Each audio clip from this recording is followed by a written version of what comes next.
King David wanted to build a house for God, but God spoke to him and said, "You are not to build a house for my name, because you are a warrior, and I have shed much blood. Your son Solomon is the one who will build my house. I have chosen Solomon to be king over Israel when your time comes to an end. I will establish his kingdom forever, as long as he follows my commandments, as you have done." King David then appointed Solomon as king over Israel. Soon after, the Lord appeared to Solomon in a dream.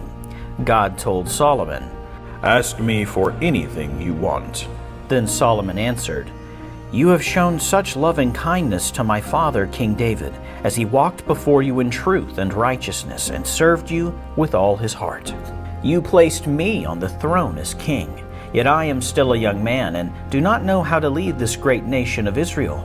Please give me knowledge to know right and wrong, and an understanding heart, so that I can lead your people as their king." God answered, "Since you have asked for this instead of riches and a long life, I will give you such great wisdom and understanding that there will be no one like you before or after you. I will also give you what you did not ask for, riches and honor, such that no one has ever seen.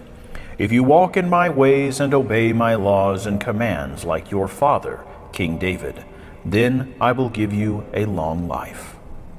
Several days later, 2 women came before King Solomon with a problem. They both lived in the same house, and each of them had a baby just days apart from each other. One of the women said, "This woman's son died in the night because she lay on him. She got up in the middle of the night and took her dead son and put him next to me and took my son back to her bed. When I woke the next morning, I saw that the baby was dead. As I looked closer, I knew the baby was not my son." The other woman immediately said, "That's not true. The living one is my son, and the dead one is yours." They stood and argued before the king. Then King Solomon said, "Bring me a sword." When they returned with the sword, the king gave an order, "Cut the living child in 2, and give half to one mother and the half to the other." As soon as the order was out of his mouth, the mother whose son was living yelled, "Oh, my lord, give her the living baby, please! Don't kill him!" But the other woman said, "Neither you nor I will have him. Cut him in 2. Then King Solomon ruled, "Give the living baby to the first woman. She is obviously the mother."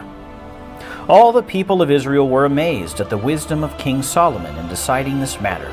They realized that God had given Solomon great wisdom. Solomon's wisdom was greater than any other man, and his fame spread to all the surrounding nations. During Solomon's lifetime, Judah and Israel were prosperous and lived in safety. Because of this, King Solomon had an astounding amount of wealth, land, animals, vineyards, and anything he would ever need or want. King Solomon had such great wealth and riches that he began to plan for building the house of God. The house would store the ark of God, which contained all the commandments that God had given to Moses on Mount Sinai many years before.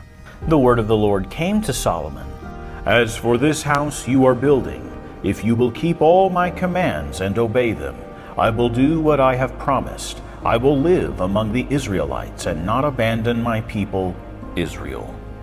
480 years after God commanded Moses to lead the Israelites out of Egypt, in the 4th year of King Solomon's reign, he began to build the house of the Lord. It took the builders 7 years to complete it. It was magnificent in every way. Inside the house, an inner room was built that contained the Ark of God and was called the Holy of Holies. Many of the walls, floors, furnishings, and ceremonial objects were covered in gold or made of bronze. Solomon also built cities for his many chariots and horsemen. He built everything he desired in Jerusalem and throughout his entire kingdom. King Solomon grew richer and wiser than any other king on earth. People from every nation came to hear the wisdom God had given him. But the story of Solomon does not end like it began. Solomon married many women from the surrounding nations who worshipped idols and gods created by man. In his old age, Solomon began to turn his heart to worship other gods instead of being completely faithful to worship the Lord, his God. As Solomon's reign came to an end, the anger of the Lord came upon him because of his disobedience. God decreed that after his death, Solomon's son Rehoboam would become king. God would then tear all the tribes of Israel away from Rehoboam, except one. From that day forward, Israel was split once again and led away from following God.